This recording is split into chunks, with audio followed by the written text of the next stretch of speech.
greater and greater numbers, citizens groups the world over are using entrepreneurial vision and skills to solve some of the world's most difficult problems. We've gone from 5,000 to over 1 million in Brazil in 20 years. In the U.S., we went from 464,000 in 1990 to 1.1 million a dozen years later. Bill Drayton is the founder of Ashoka, Innovators for the Public, a global organization that stands at the vanguard of the emerging citizen sector.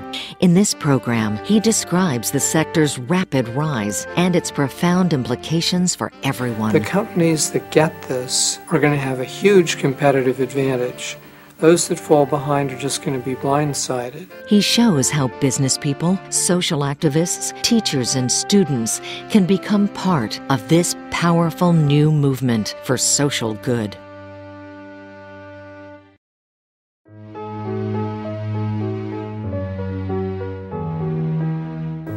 Once in a very rare while in history, there is a fundamental pattern change.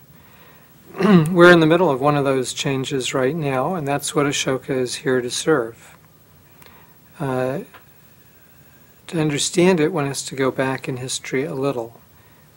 Rome to 1700, no growth in per capita income. Then in the next century, 20%, the next century, 200, and in the last century, 740% growth in per capita income in the West. Business took off around 1700 with a new architecture. Radical change.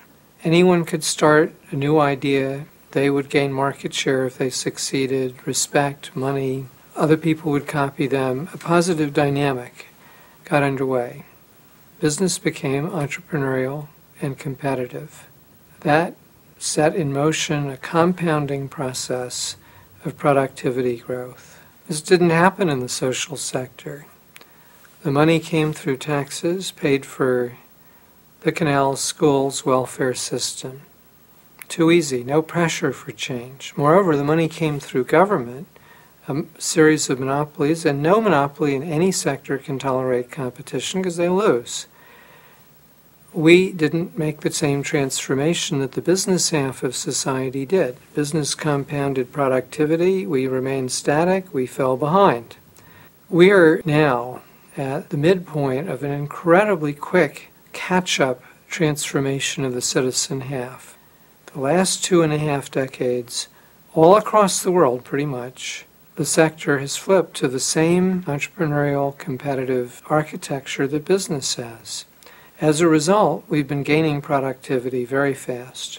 As in business, if you have a better idea, you will gain attention, resources, better people will come, you'll be better placed in the public decision-making process, you and your organization will move ahead.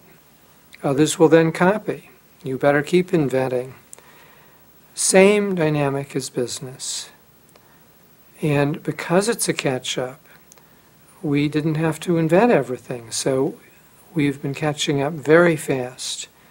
I think this is a guesstimate.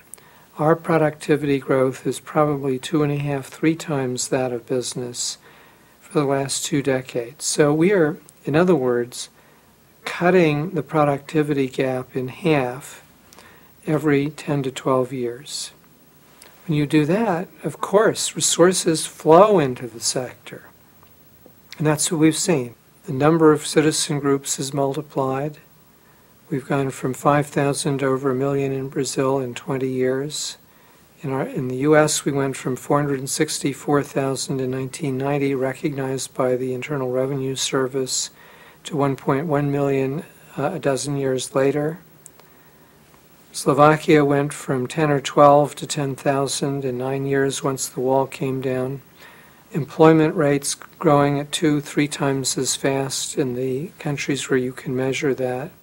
So this has been an extraordinary catch-up, a one-time change in the architecture of half of society. In any historical sense, this level, this depth of profound, broad change is unprecedented.